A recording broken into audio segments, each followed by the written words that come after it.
What's app guys, welcome back to honest speaking. So আজকের আমরা চলে এসেছি কলকাতার one of the mega cultural spots Birla academy of art and কালচারে। Yes guys, আজকে আমরা এক্সপ্লোর করব ইন্ডিয়ান হিস্ট্রির কিছু মাইন্ড ব্লোয়িং এক্সিবিশন আর অবভিয়াসলি আলটিমেট কিছু মডার্ন আর্ট। আর আমি ভেবেছিলাম সাউদার্ন অ্যাভিনিউতে এসে ক্যাফে হপিং করব, কোল্ড কফি খাবো, চিল্ড করব। কোথায় এনে আমায় ট্র্যাপ করে দিলি ভাই। কাম অন অনি, সবসময় শুধু খাবার আর আড্ডা। একটু কালচারাল ভাইবস নাও, ইন্টেলিজেন্ট হও, চলো ভিতরে যাই। ওয়াও, লুক এট দিস, এটা ফার্স্ট সেঞ্চুরির একটা স্কাল্পচার। কি নিখুঁত ডিটেলিং দেখেছো, ইতিহাসের একটা আলাদা গ্র্যাভিটি আছে এতে। ডিটেলিং তো ভালো, but my personal observation is এই মডেল ভদ্রলোক মনে হয় কোনোদিন জিমে যাননি। সিক্স প্যাক তো দূরের কথা, পুরো ফ্যামিলি প্যাক ভুঁড়ি। ও গড, স্টপ ইট। এটা অ্যান্টি আর্ট। তুমি এখানে বডি শেমিং আর ভুঁড়ি খুঁজছো? আরে boss, I am a civil engineer, structural stability বুঝি আমি। এই মূর্তিটা যদি আমাদের কনস্ট্রাকশন সাইটের মতন প্রপার কংক্রিট মিক্সিং আর কিউরিং না হতো, তাহলে কি 2000 বছর টিকতো?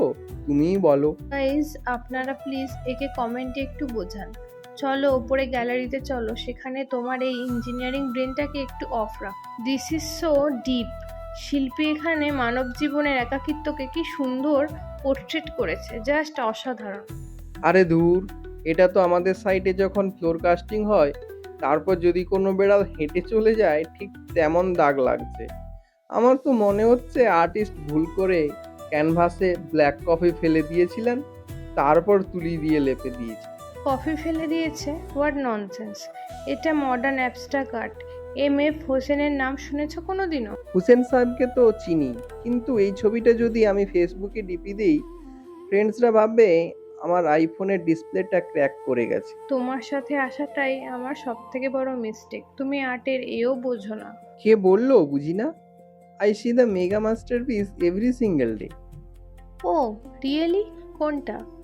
কেন, যখন তুমি রেগে গিয়ে ওই কিউট নাকটা ফুলিয়ে আমার দিকে তাকাও, ওটার চেয়ে দামি মডার্ন আর্ট কি হতে পারে আমার জানা নেই। আচ্ছা আচ্ছা, আর ফ্লার্ট করতে হবে না, চলো নেক্সট ফ্লোরে যাই।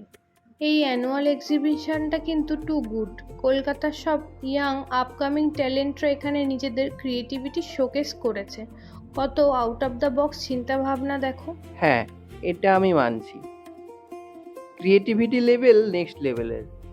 তবে এই মেটাল স্কাল্পচারটা দেখে না আমার মাথায় একটা দারুণ আইডিয়া এসেছে। Oh no, not again. আবার কিসের আইডিয়া?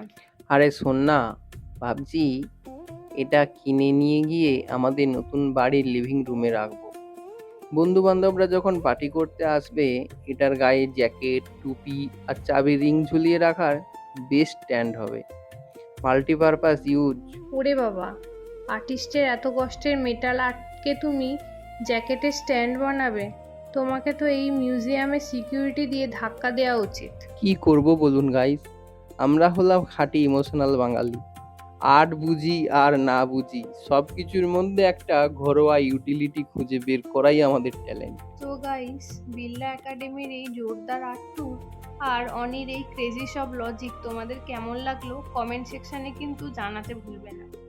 ইয়েস, আর ভিডিওটা ভালো লাগলে লাইক, শেয়ার আর আমাদের পেজ অনেস্ট স্পিকিংকে এখনই ফলো করে দাও for more such entertaining content.